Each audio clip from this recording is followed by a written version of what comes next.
Bonjour à toutes les frères et sœurs en Jésus-Christ dans le monde entier. Je me présente le frère Serge de l'île de la Réunion pour ceux qui ne me connaissent pas encore. Notre message sera « Garde la foi en Jésus-Christ malgré la situation du coronavirus qui sévit dans le monde entier ». Prions.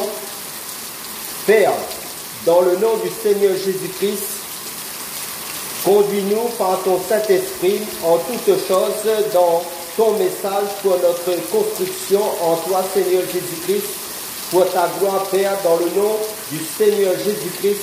Amen. Quelle que soit l'origine du coronavirus, nous devons garder la foi en Jésus-Christ. C'est primordial.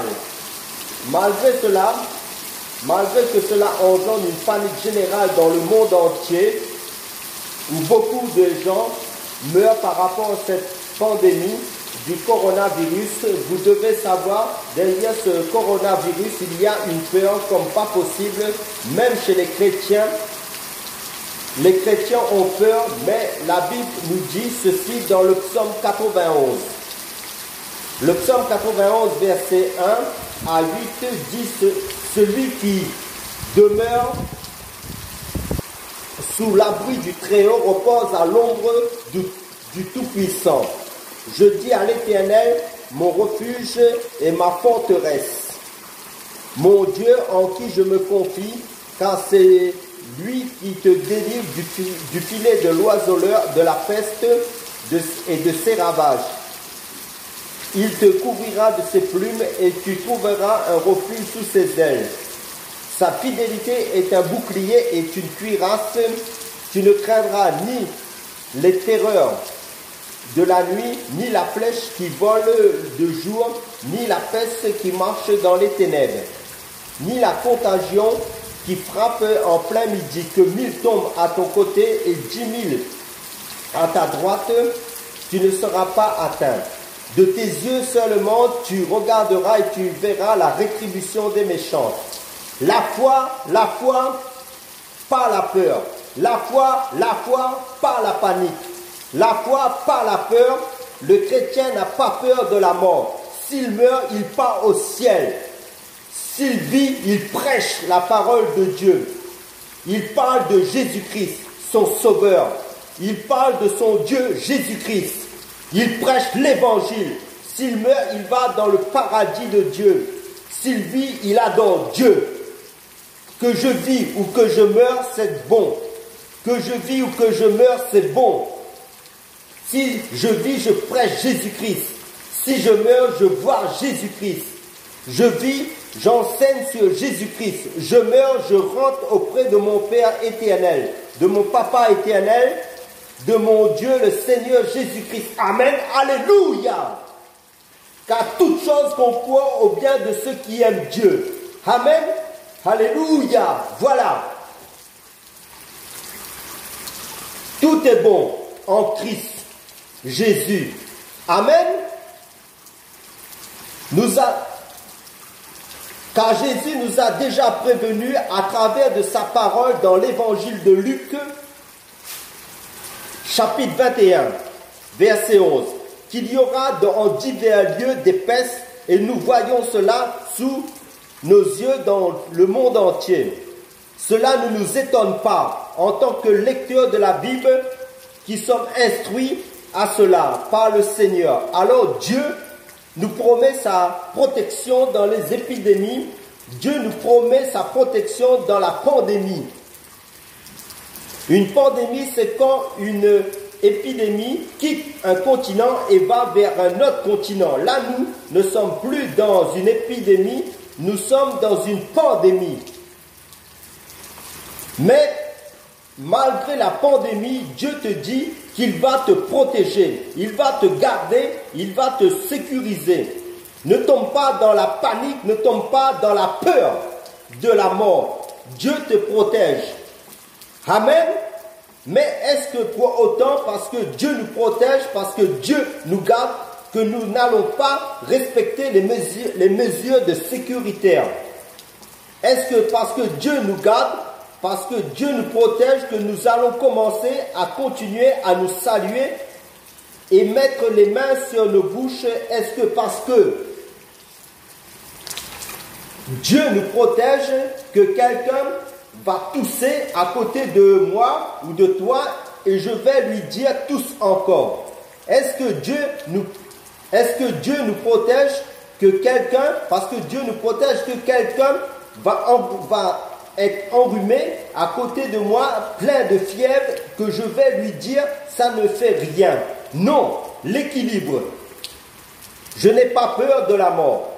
Je n'ai pas peur de la maladie, mais je ne dois pas tenter Dieu. Jésus nous le dit très bien dans l'évangile de Luc, chapitre 4, verset 12. Si vous saisissez cela, la Bible nous dit que vous boirez des breuvages mortels et que vous ne mourrez point. Dans l'évangile de Marc, chapitre 16, verset 18. Mais est-ce que pour autant, tu vas prendre le poison, ce breuvage mortel?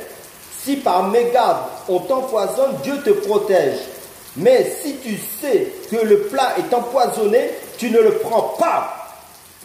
C'est pourquoi nous devons, malgré que nous sommes des chrétiens, respecter les mesures sécuritaires préconisées. On ne se salue plus avec les mains. Amen. Ainsi, malgré que nous sommes des chrétiens et que nous n'avons pas peur, nous ne devons pas tenter Dieu. Amen.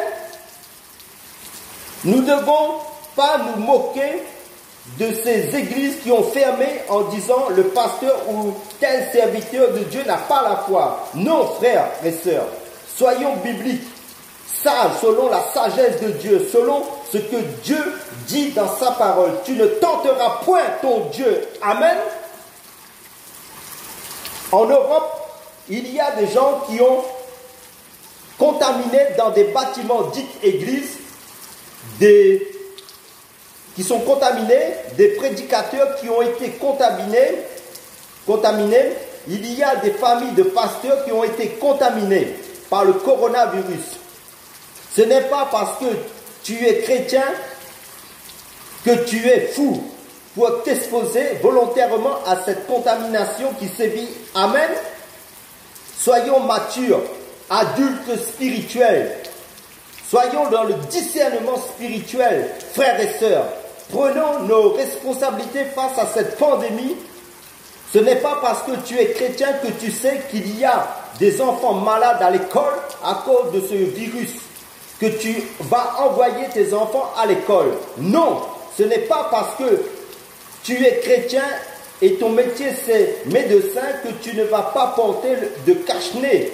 Non, ce n'est pas parce que tu es chrétien que tu ne vas pas laver tes mains. Non, ce n'est pas parce que tu es chrétien que tu ne vas pas veiller sur ta santé. Parce que tu ne vas pas manger. Tu ne vas pas dire que Dieu va te nourrir. Dieu va te laver si tu ne te laves pas. Dieu va te laver. Non, frères et sœurs. Amen. Alors ne tombons pas dans la folie, ayons la foi. Amen. Même Jésus, quand on voulait le tuer avant le temps, Jésus fuyait. N'avez-vous pas lu ça dans les Saintes Écritures bibliques, frères et sœurs, bien-aimés du Seigneur Jésus?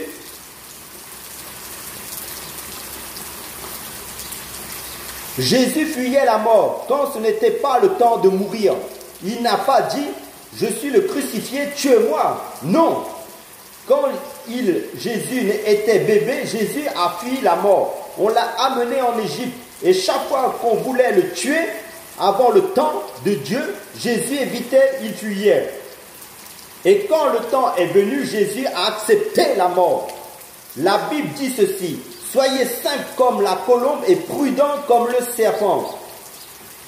Donc si quelqu'un, il dit, il faut respecter 1 mètre de distance entre chaque individu, tu respectes 1 mètre la distance entre vous, ou 1,50 m. Amen. C'est la mesure de sécurité. Amen. Fermer un bâtiment d'église aussi, ce n'est pas fermer la foi. Non, frères et sœurs. Fermer un bâtiment, ce n'est pas fermer l'église, parce que nous sommes l'église de Dieu. Chaque chrétien des pierres vivantes. Donc, fermer un bâtiment, ce n'est pas fermer l'église, non.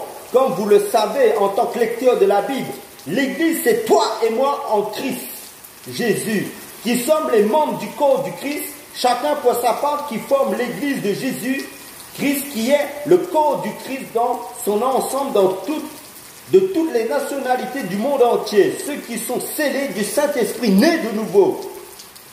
Amen. Donc il y a des gens, au nom de la foi, ils vont aller tenter Dieu. Je vais en venir à là. Et Dieu va leur prouver ce verset de Matthieu chapitre 4, versets 5 à 7. La Bible dit, dans l'évangile de Matthieu chapitre 4, versets 5 à 7, le diable transporta Jésus dans la ville sainte, le plaça sur le haut du temple et lui dit, si tu es fils de Dieu, jette-toi en bas, mets-toi en danger. Si tu es le fils de Dieu, jette-toi en bas, mets-toi en danger. Dieu te protège, car il est écrit, il donnera des ordres à ses anges à ton sujet, et ils te porteront sur les mains. Il lui présente, le diable, une promesse de protection. Maintenant, il dit, mets-toi en danger, parce que Dieu a dit qu'il va te protéger quand tu seras en danger. De peur que ton pied ne heurte contre une pierre. Jésus lui a dit, quoi? Tu as raison? Je vais te prouver que je suis fils de Dieu, je vais me jeter et les anges vont venir. Il a fait ça, Jésus? Non, frères et sœurs. Jésus a dit quoi? Tu ne tenteras pas le Seigneur ton Dieu. Ça veut dire quoi? Tu n'obligeras pas Dieu à agir. Amen. On n'oblige pas Dieu à agir, même s'il a promis d'agir. Amen. On ne se met pas en danger inutilement. On ne s'expose pas inutilement. Un exemple, Dieu, tu as dit que 1000 tombent à ma droite, 1000 tombent à ma gauche. Tu vois 50 personnes, par exemple, qui sont en train de tousser dans un lieu et d'éternuer. Tu viens là-bas, tu t'exposes volontairement avec ces personnes qui sont malades. Non, frère et sœurs, tu ne tenteras point le Seigneur ton Dieu. Amen. Donc, il y a une différence entre la folie et la foi. On doit être des hommes, des femmes de foi, mais pas des gens fous et folles. Tu ne tenteras point le Seigneur ton Dieu. Amen. Jésus ne s'est pas jeté parce que Dieu a dit qu'il allait le protéger. Mais si on le poussait, Dieu allait le protéger. Mais là, on ne l'a pas poussé. C'est-à-dire, tu te trouves dans un endroit, tu as mis toutes les mesures de sécurité et tu touches, par exemple, une poignée de porte et il y a quelqu'un qui a laissé là le coronavirus. Et là, tu touches, tu ne savais pas et tu mets là sur toi. Dieu te garde à cause de sa grâce, de son amour sur toi. Mais attention, un autre cas, par exemple, Dieu te dit, te prévient, il y a de cette saleté sur la poignée de porte. Là, tu prends l'alcool, tu laves la poignée de porte, ne mets pas le sang de Jésus, lave avec de l'alcool. Quand tu sais, tu utilises ton intelligence, ta connaissance. Amen. Vous entendez cet équilibre? Sinon, tu vas aller au ciel, tu vas mourir avant le temps. Tu vois? Amen. Ne t'expose pas inutilement. Sois sage selon la vérité de la parole de Dieu. Sois biblique selon la foi, car la foi vient de ce qu'on entend et ce qu'on entend vient de la parole de Dieu. Pas une fausse foi. Un autre exemple, est-ce que parce que tu as la foi, tu ne vas pas porter des chaussures? Pourquoi on porte des chaussures? Pas seulement parce que c'est beau pour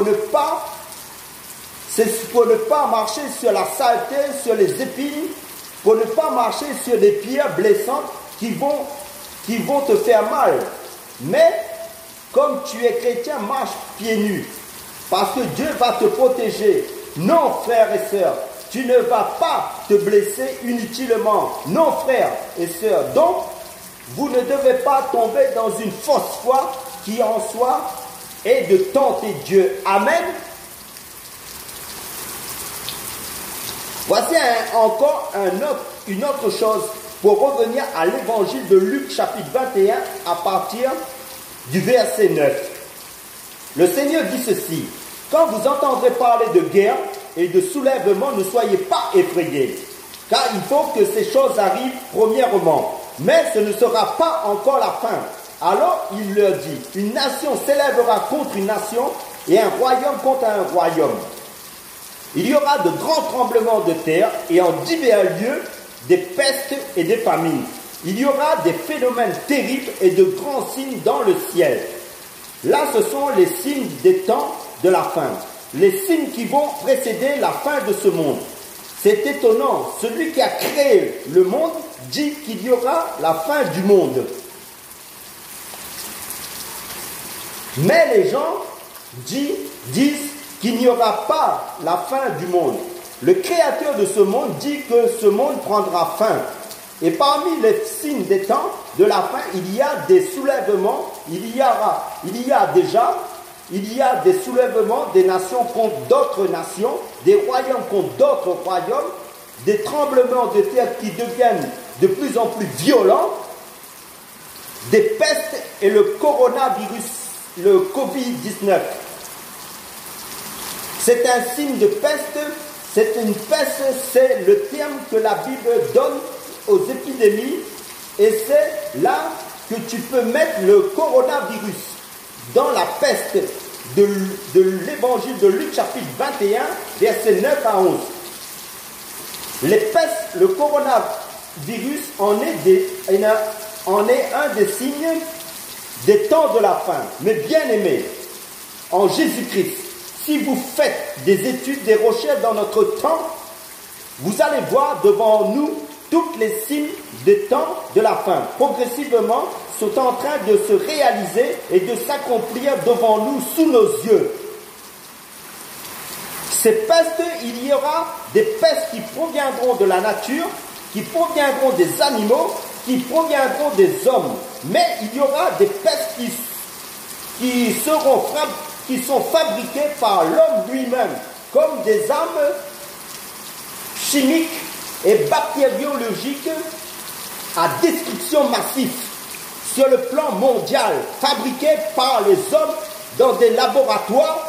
L'homme, à la fin des temps, va inventer des maladies à destruction massive pour tuer des hommes dans l'histoire du monde par cupidité, pour leur business.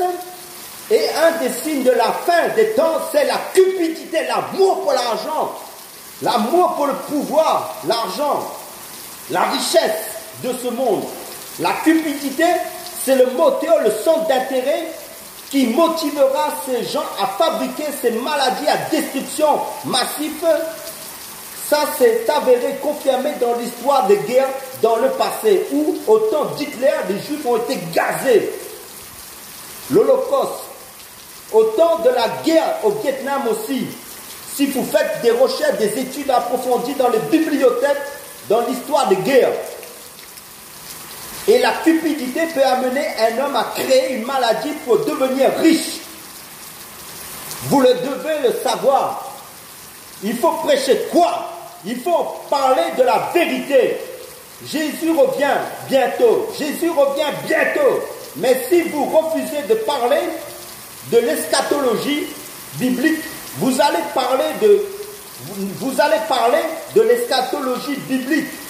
Malgré vous, les signes vont vous faire parler de l'eschatologie biblique.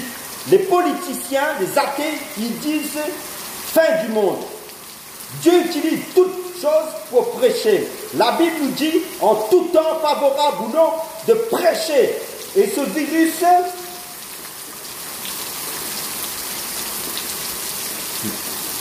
Le coronavirus, c'est l'occasion encore plus que jamais de prêcher Jésus-Christ, de témoigner de Jésus-Christ. Oui, un prédicateur n'aura jamais aucune occasion pour prêcher Jésus-Christ. Voici ma prédication, l'argent c'est rien. Si on te dit, reste chez toi, tu vas dépenser où cet argent? Plus de bisous à cause du coronavirus. Même les impudiques, ces derniers temps, même ils ont diminué l'impudicité. Plus d'impudiques ces derniers temps à cause du coronavirus. Prêche Jésus-Christ pour le salut des âmes en toute occasion, favorable ou pas. Vous voyez toutes ces morts dans le monde entier, à travers les médias, à cause de ce virus. Parle de Jésus-Christ autour de toi, pour le salut des âmes. Donc, pas moyen de visiter la deuxième ou la troisième femme pour les adultères. Tout le monde à la maison. Confinement forcé, en quarantaine, sanctification de force. Toutes choses concourent au bien de ceux qui aiment Dieu.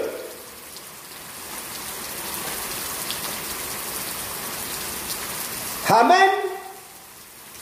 Ceux qui n'aimaient pas rester à la maison pour prier, ils vont prier pour méditer la parole de Dieu. Ceux qui n'aimaient pas rester à la maison pour méditer la parole de Dieu, pour parler avec leurs enfants, pour rester avec leurs femmes. Maintenant, vous allez avoir tout le temps nécessaire pour prier, pour méditer la parole de Dieu, pour parler avec vos enfants. Vous allez rester avec votre femme et vous allez les voir matin, midi et soir. Tout concourt au bien de ceux qui aiment Dieu. Dieu récupère toute situation. Lorsqu'il y a eu le déluge, Dieu était assis sur son trône. Je vous dis, Dieu est très calme. Amen. Nous, on est paniqués. Dieu est calme. Il est en train d'accomplir son plan. Dieu n'est pas paniqué. Dieu est calme. Ta vie de prière va augmenter bientôt. Ta vie de méditation de la parole de Dieu va augmenter encore plus. Amen. Crois-tu cela? Eh bien, moi, je crois. Car Dieu nous demande d'aller de progrès en progrès, de gloire en gloire. Et ce temps est favorable en temps de confinement pour rester dans cette intimité avec le Seigneur.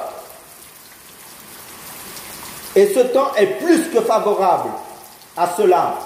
Et la Bible est le plus grand livre du monde pour nous faire connaître Dieu à travers Jésus-Christ, notre Dieu. Amen. Alléluia. Aucun livre n'est comparable à la Bible. Aucun livre n'est plus complet et prophétique que la Bible. Que je sache, frères et sœurs, en Jésus-Christ.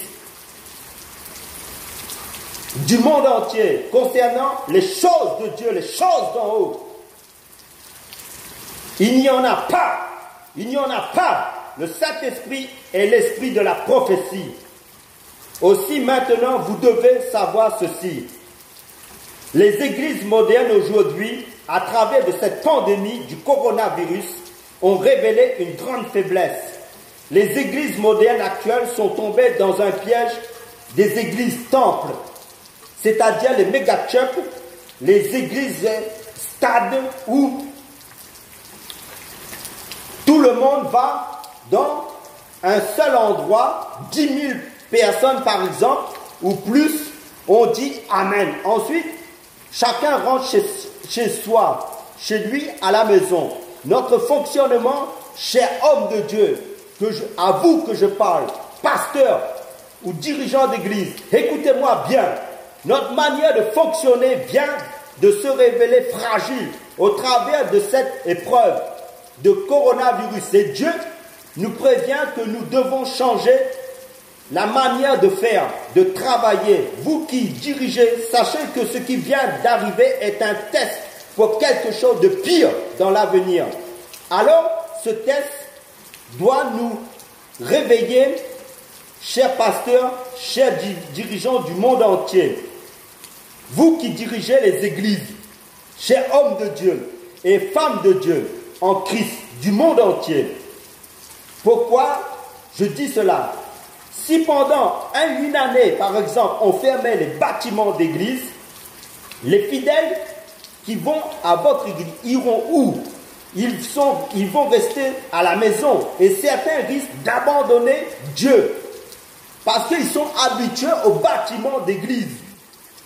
Ils n'ont pas, peut-être pour certains ils en ont, cette relation personnelle avec le Seigneur Jésus-Christ dans cette intimité, mais d'autres ne l'ont pas. Cette intimité individuelle chez eux. Mais est-ce que l'église primitive fonctionnait ainsi comme de nos jours? Non. Car l'église primitive fonctionnait en une période de restriction, oui, car ils n'avaient pas une grande liberté. Ils étaient persécutés et voici le secret, car tout est dans la parole. L'église qui sera enlevée ne sera pas une église bâtiment, mais des méga-church, des églises stables. C'est un secret de Dieu. Les églises bâtiments auront un sérieux problème au temps de la fin. Les grandes églises où tout le monde va en grand nombre. Et on sait que là, tout le monde va là-bas, auront un problème au temps de la fin. On va lire Actes chapitre 2 pour mieux comprendre. Actes chapitre 2 nous parle du fonctionnement de l'église primitive. Nous devons revenir à cela. Actes des apôtres chapitre 2 versets 46 à 47 nous dit ceci. Ils étaient chaque jour tous ensemble assidus au temple. Ils rompaient le pain dans les maisons. Amen. Temple et maison. Retenez bien ceci, temple et maison. Et prenaient leur nourriture avec joie et simplicité de cœur, louant Dieu et trouvant grâce auprès de tout le peuple. Et le Seigneur ajoutait chaque jour à l'église ceux qui étaient sauvés. Amen. L'église primitive était une église temple, c'est vrai, bâtiment, on peut dire. Et maison aussi. Tout d'abord, une église de maison. Si aujourd'hui on dit église, quelle que soit sa dénomination, l'étiquette, le nom de l'église, vous n'allez plus vous rassembler pendant un an, par exemple, ou même plus, on aura un sérieux problème. Je ne vous dirai pas d'aller dans d'autres bâtiments parce que si le gouvernement continue à fermer les églises, bâtiments, eux-mêmes seront fermés. Comment allons-nous communier fraternellement avec eux qui sont du Seigneur Jésus-Christ, ceux qui sont du Seigneur Jésus-Christ? Parce que nous n'avons pas des églises de maison, par exemple. Ceux qui n'ont pas mis en place des églises de maison, par exemple. Ainsi, nous devons maintenant subdiviser les grandes églises en des églises de maison. C'est-à-dire par petits groupes de 4 ou de 10 personnes ou de 12 personnes maximum. Ça fait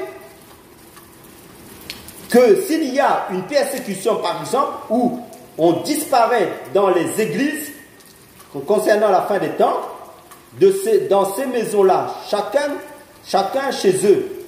Et après, on réapparaît c'est comme ça que les églises de Chine a fonctionné lors du communisme, là où le christianisme était persécuté, où les chrétiens se rassemblaient dans des églises, dans des maisons de prière.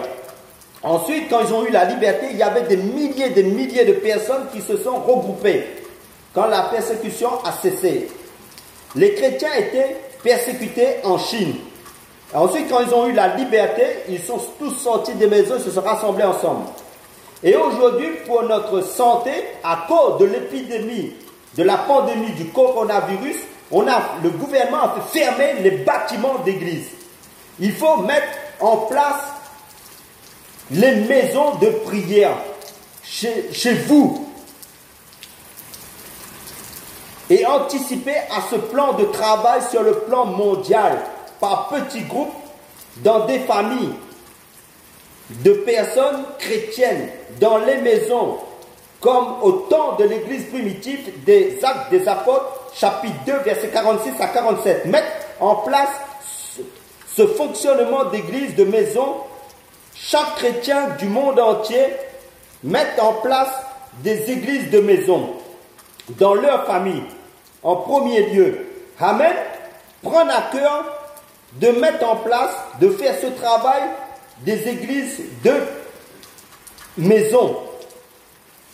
Autre cas de figure, comme dans les pays musulmans, par exemple, si dans votre pays, par exemple, un jour, on vous dit plus de bâtiments d'église chrétienne, sinon on vous tue.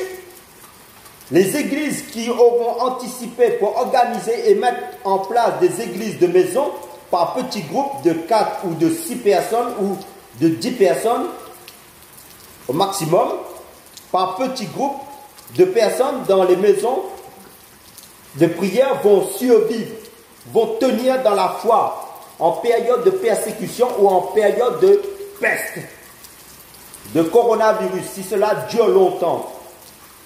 Mais les églises qui sont des grands bâtiments, des méga-churches sous forme de temples, où tout le monde se rassemblait en grand nombre, s'ils restent dans ce fonctionnement et ne mettent pas en place des églises de maison, par petits groupes, en période de persécution ou en période de peste, le gouvernement dit de fermer les églises par mesure de sécurité, de santé,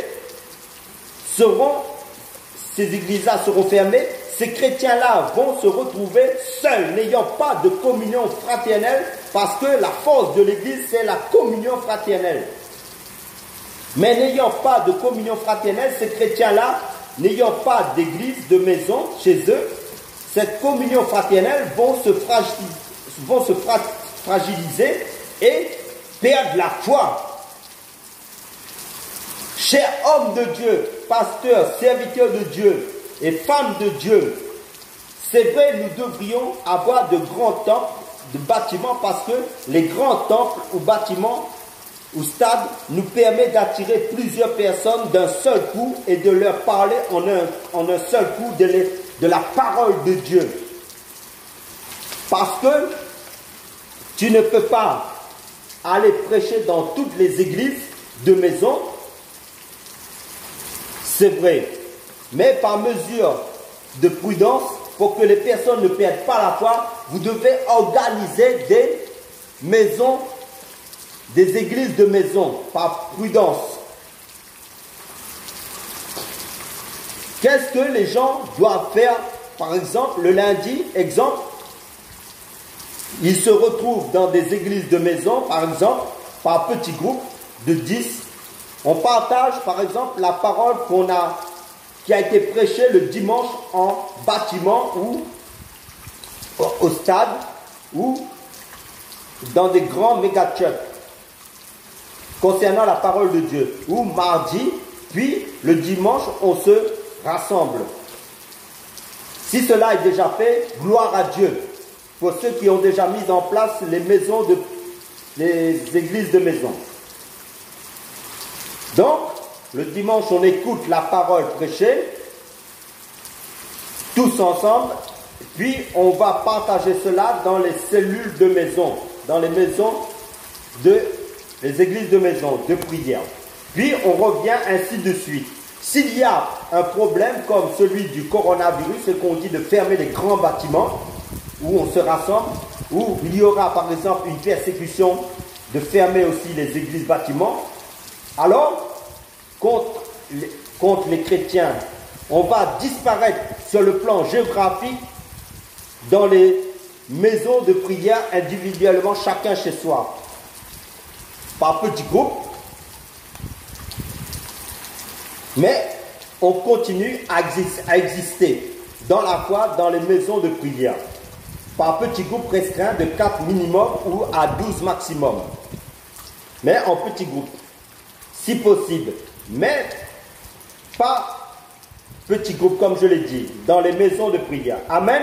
Parce que là, mes frères et sœurs, imaginez-vous, mes frères et sœurs en Christ, si on dit pendant 6 mois ou 1 an, pas question d'ouvrir les églises à cause de cette pandémie qui persiste, du coronavirus. Et cela continue. Il y a des morts et des morts. Il y aura des gens qui ne prient que dans les bâtiments, dans les grands bâtiments d'église, et ils ne prient pas chez eux, ou ils ne lisent pas la Bible chez eux, mais ils la lisent que dans les bâtiments d'église. Et ils ne la lisent pas chez eux. Ils ne chantent que dans les bâtiments d'église, par exemple, et ils ne le font pas chez eux. Ils ont que du zèle dans les grands bâtiments d'église, mais chez eux, ils sont carrément éteints, ou ne font pas ce travail. Ils ne chantent pas. Donc, chacun de nous connaît sa marche spirituelle avec le Seigneur. Si ce n'est pas le cas, gloire à Dieu. Persévère, mon frère, ma soeur, dans cette intimité chez toi avec le Seigneur Jésus-Christ. Donc, certains chrétiens n'ont pas de relation avec ces choses chez eux, parce qu'ils sont occupés à leurs travaux de famille, à leur vie familiale ou à leur travail, ou à d'autres occupations chez eux. Mais ils n'ont pas ce réflexe chez eux pour prendre la Bible, pour louer, pour prier, par exemple, suffisamment. Mais dans les bâtiments d'église, comme je l'ai dit, ils ont ce zèle, ce semblant de vie chrétienne. Ils sont zélés à prier, à lire la Bible, à chanter. Mais chez eux, c'est pas pareil. Donc, chacun connaît sa marche spirituelle chez lui. Toi seul, tu peux répondre à cela dans ton cœur. Donc, ils vont mourir. Ils ne vont pas aller loin. Ils ne vont pas tenir le coup à la longue dans cette situation de pandémie, de coronavirus, si cela dure encore des mois et des mois, ou même des années. On ne sait pas en fait. Voire un an. Parce que ces chrétiens-là ont une vie chrétienne qui dépend que des grands bâtiments, dites églises. Je vous assure, toutes ces personnes dans le monde entier, que ce soit en Europe ou dans les autres continents du monde entier, ou qui dépendent des hommes de Dieu, ou qui idolâtraient des hommes de Dieu, des pasteurs, des prophètes, sont en train de perdre la foi. Parce qu'un vrai chrétien dépend de rien que de Jésus-Christ seul. Alléluia, amen. Et c'est là encore je voudrais parler, bien appuyé sur ce sujet. Dans Ézéchiel chapitre 37 verset 10, la Bible dit: je prophétisais selon l'ordre qu'il m'avait donné, et l'esprit entra en eux, et ils reprirent vie, et ils se tinrent sur leurs pieds. C'était une armée nombreuse, très nombreuse. Lorsque Ézéchiel a prophétisé sur les ossements desséchés et que les ossements sont devenus une armée, chaque militaire était sur ses pieds, ses propres pieds, pas sur les pieds de l'autre, de son voisin. C'est ça la vie chrétienne. Malgré que nous sommes une armée en Jésus-Christ, nous sommes l'armée du Seigneur Jésus-Christ, mais chaque militaire est sur ses pieds. Ça veut dire quoi? Tu ne dois pas avoir une vie chrétienne qui dépend de la communion fraternelle, qui doit dépendre de ton frère, de ta sœur. Tu ne dois pas avoir une vie chrétienne qui dépend du pasteur, qui dépend des autres personnes. Tu ne dois pas avoir une vie chrétienne qui dépend des gens, en gros. Là,